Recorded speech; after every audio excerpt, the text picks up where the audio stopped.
Today, 4 fighter pilots from Botswana graduated from a school many of you have probably never heard of, but considering the program, what it offers, and who runs it, you're likely to hear a whole lot more about tactical air support headquartered at the Reno Airport.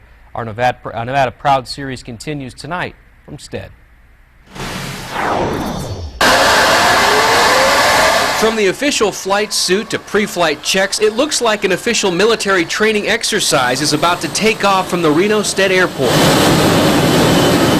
But in fact, the only person with current military status is this fighter pilot from the Botswana Air Defense, who is here with 3 other pilots from the African nation. In the past, all that mentoring, all that training was done by boots on the ground, uniformed personnel. They're coming home. Nobody's there. So we're trying to help fill that void. If they've come to learn from the very best, they're in the right place. Most of us served over at Fallon, served at Top Gun over there. 4 of us had commanded Top Gun. We tried to set up what you call a center of excellence for training outside the military, commercial center of excellence. When R.C. Thompson established tactical air support in 2006, the Top Gun program had been up and running in Fallon for 10 years after relocating from San Diego. Military funding wasn't an issue at the time, and his idea to form this private flight training operation to save federal dollars drew sharp criticism. You try to go save the military money, you're going to go broke.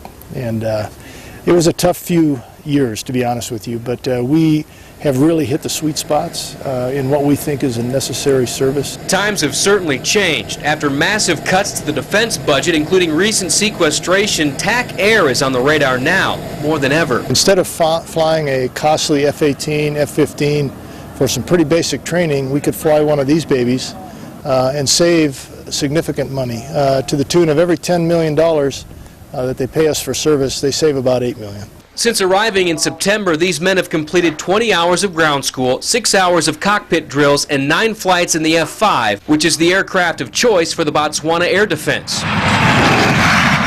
It's like taking a karate student from one day he's a brown belt watching him fight, and the next day he gets his black belt, and it's a completely different student. And the majority of time these former Top Gun instructors spend with students is on basic combat flight. Nicely done. Thanks, Fisher. Think about it this way. If you were a football team and you executed the basics very well, you'd be a very good football team. Do we give away tactical secrets? No, not at all. Our syllabus is vetted through Department of Defense and state. Thompson says the better our allies can defend themselves against threats, the less likely the U.S. will be called on to intervene. As the battle over funding nearly everything, including military spending, wages on in Washington, Thompson says the next class to graduate TAC Air may be a lot closer than 10,000 miles away. Quite personally, I see a big future for the Guard, not just the Nevada Guard, all the Guard in general, as being training and gaining relevancy from that, further relevancy from beyond what they already have. Here's the one who left the Haitian. Now, outside the headquarters here, TAC Air has locations in North Carolina, Florida, California, and Maryland. They got planes everywhere. They currently have over 20 former Top Gun instructors and pilots on staff, and we thank them for their time today.